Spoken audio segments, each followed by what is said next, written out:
Good evening, visitors. Welcome to the Australian War Memorial's last post ceremony. My name is Troy Clayton, and joining us today from the Royal Australian Air Force is Wing Commander James Best. This evening, we warmly welcome the family of Private Cecil William Valentine, whose story will be told shortly.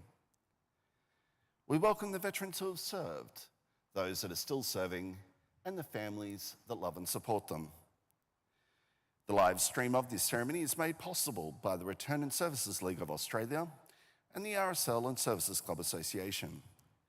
We welcome members who are watching the broadcast of this ceremony across Australia.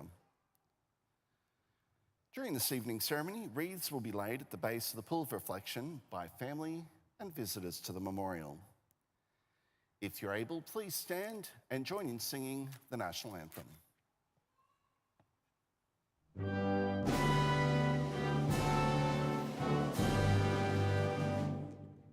Australians, oh, let us rejoice, for we are one and free. We've golden soil and wealth for toil. Our home is God by sea. Our land abounds in nature's gifts of beauty, rich and rare. In history's page, let every stage advance Australia fair. In joyful strains, then let us sing, advance Australia fair. Thank you. You may be seated. The Australian War Memorial was the vision of Charles Bean, Australia's First World War official historian. Bean landed with the Australian troops on Gallipoli and stayed with them at the front through to the end of the war. The idea of this national memorial and museum came to him at Pozières, France, in the depths of the bloody fighting of 1916. Bean's idea was that this would be a place where families and friends could mourn their loved ones buried in faraway places. It would also be a place that could help all Australians understand what these men and women had endured and what they had done for us. Bean's vision, to which we remain true, is best expressed as inscribed in the entrance to the memorial's galleries. Here is their spirit, in the heart of the land they loved, and here we guard the record which they themselves made. Tonight, we'll read the story behind just one of those on the Roll of Honour, which lists the names of more than 103,000 men and women who have given their lives for us in war and on operations for more than a century. But first, we present a lament, Flowers of the Forest. Wreaths or floral tributes will now be laid at the base of the Pool of Reflection.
Today, we remember and pay tribute to Private Cecil William Valentine.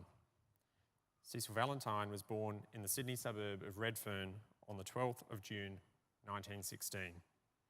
He was one of 6 children born to returned First World War soldier William Valentine and his wife Rose.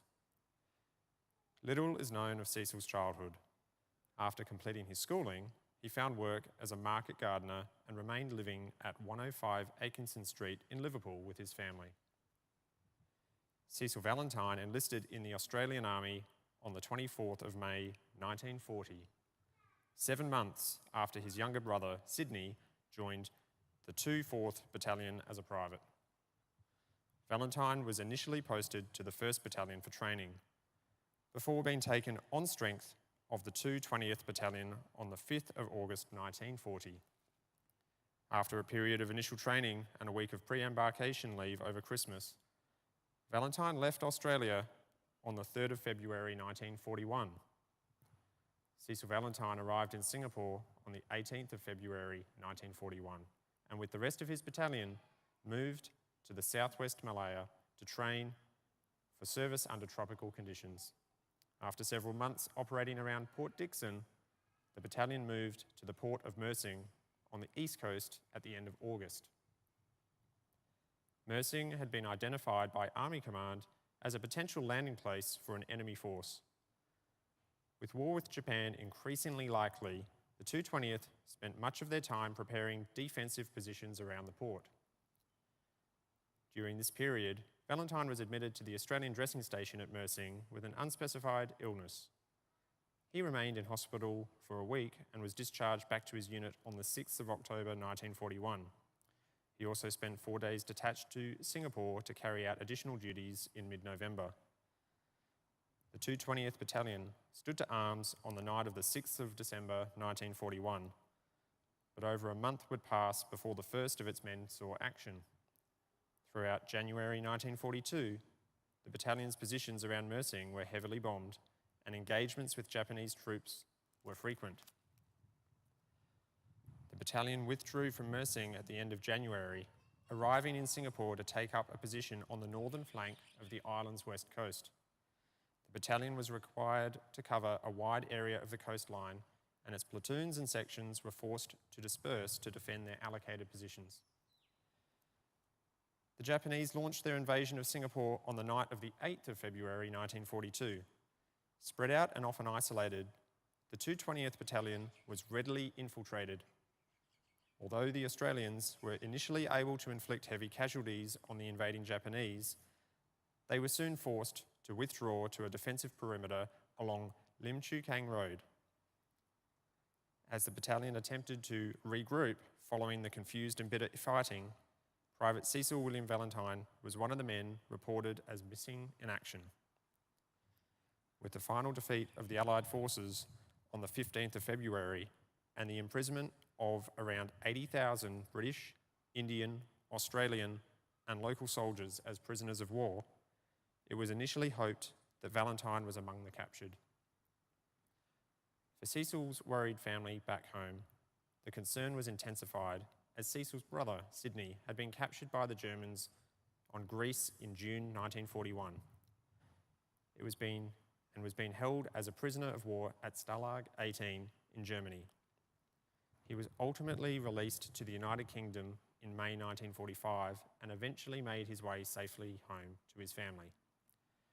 Any hopes of a similar fate for Cecil were ultimately in vain.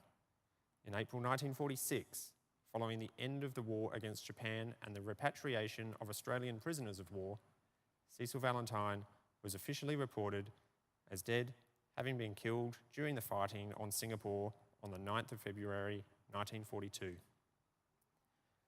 He was 25 years old. Cecil's remains are buried at the Kranji War Cemetery in Singapore. His Commonwealth War Graves headstone bears the inscription selected by his grieving family: "Sadly missed by loving mother, father, sisters and brother. Rest in peace." His name is also listed on the Roll of Honour on my left among almost 40,000 Australians who died while serving in the Second World War. His photograph is displayed today by the Pool of Reflection. This is but one of many stories of service and sacrifice told here at the Australian War Memorial. We now remember Private Cecil William Valentine, who gave his life for us, for our freedoms, and in the hope of a better world.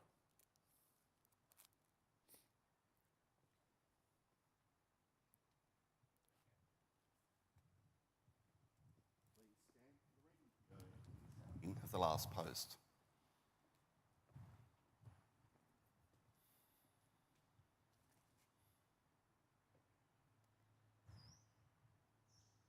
They shall not grow old as we that are left grow old. Age shall not weary them, nor the years condemn. At the going down of the sun and in the morning, we will remember them. We'll remember them.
Lest we forget. Lest we forget.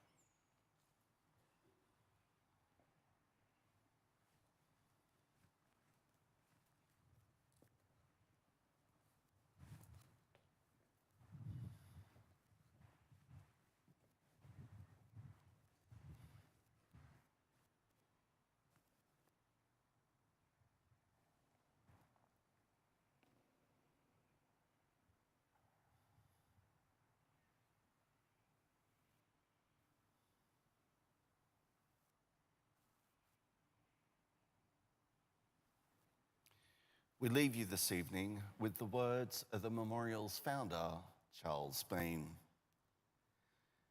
Many a man lying out there at Pozières or in the low scrub of Gallipoli, with his poor, tired senses barely working through the fever of his brain, has thought in his last moments, well, it's over. But in Australia, they will be proud of this. Ladies and gentlemen, girls and boys, that concludes the last post ceremony. On behalf of the director, staff and volunteers, thank you for visiting the Australian War Memorial today and for your continued support during the memorial's development project. We wish you all a very pleasant evening. Thank you.